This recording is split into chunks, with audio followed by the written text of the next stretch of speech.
Dosti bylo plytkých písní. To neříkal nikdo místní. Dneska jsou však žádané písně angažované.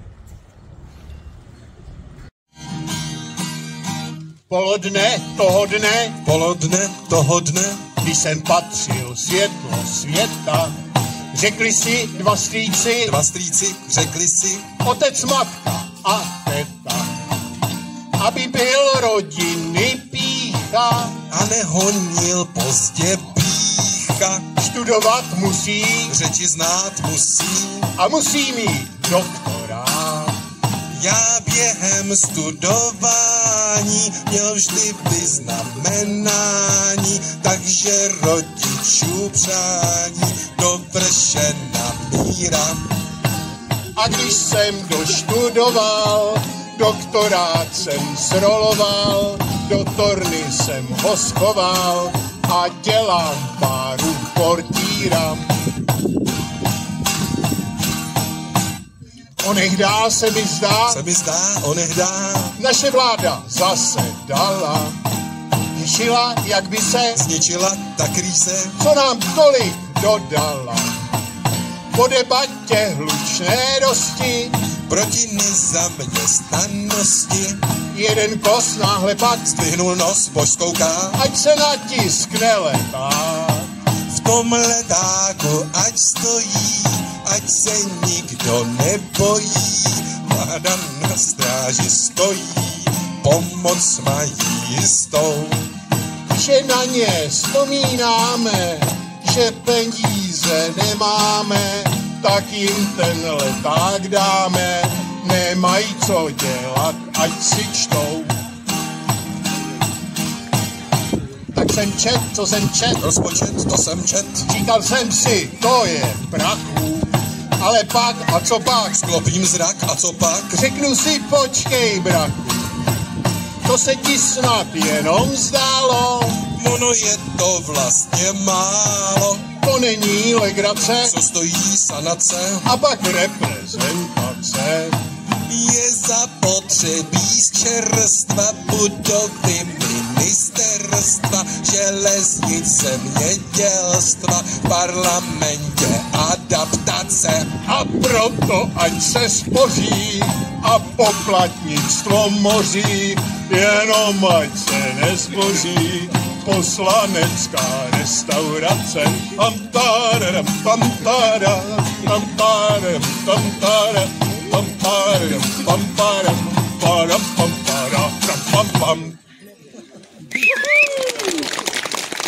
Tak, pokud to z vás někdo nepoznal, tak to byla písnička v našem podání, trošku amatérská, ale Osvobozeného divadla z písně Robin Zbojník. Ta písnička je skoro už 100 let stará a jak vidíte, tak je stále aktuální a proto se taky jmenuje Polka speciálně aktuální.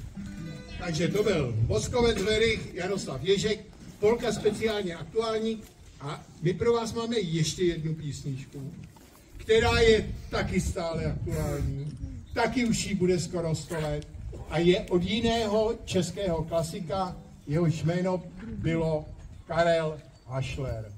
Takže, páni muzikanti.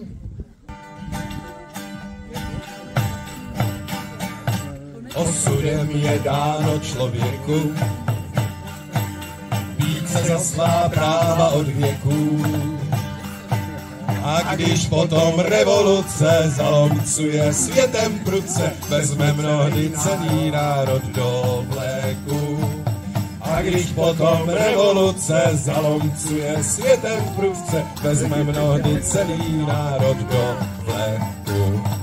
Tak to je a bylo od věku. A tak v starým Rakousku každý brblal jenom do fousku. Ale potom po pijávě, když byl konec jeho slávě, rozpadlo se prostě kousek po kousku. A když potom po pijávě, když byl konec jeho slávě, rozpadlo se prostě kousek po kousku. Nezbylo mu ani na housku. svobody, když bylo dobyto, aniž kapky krve prolito.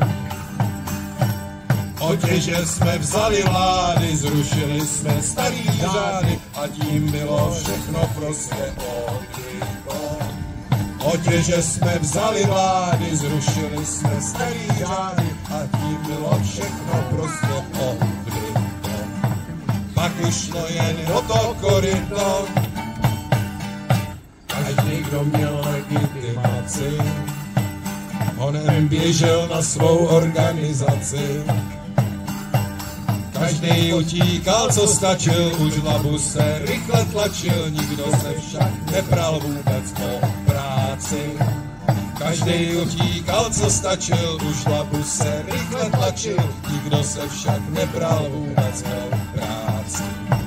Ta se totiž málo vyplácí, každýmu, kdo k revoluci čuch, zaplatila republika dluh. A ti, co nic nedostali, se to později sami vzali, kolem Hradčan udělal se velký kruh. A ti, co nic nedostali, si to později sami vzali, kolem Hradčan udělal se velký kruh. To byl ten náš revoluční duch, republika vytvořila stát, ve kterým se nemusíme bát. A když se tu něco ztratí, bože, však jsme demokrati, přestane déšť někdy rást. A když se tu něco ztratí, bože, však jsme demokrati, snad se v nás přestane déšť někdy brát. To už bude dávno v hrobě spát.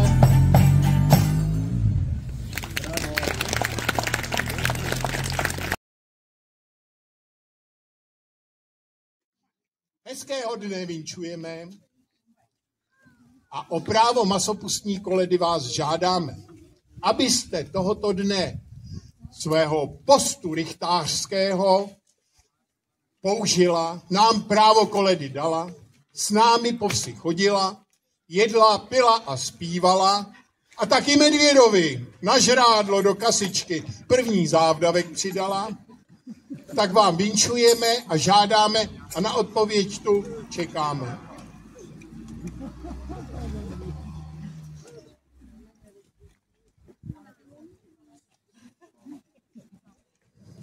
Tak, jak zvykem bývá a z moci vrchními svěřené, uděluji vám právo koledy masopustní. Dům od domu o dobroty a trůňk žádat, jakož i pár drobných pro horší časy. Nahlas zpívat a tancovat, radovat se a hodovat. A navíc pár korbelů a jitrnic na ten náš masopust volám sláva z plných plic. Ať je masopust!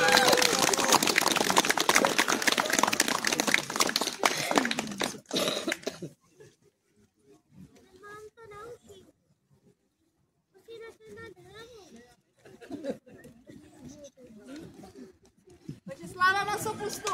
Sláva masopustu a všichni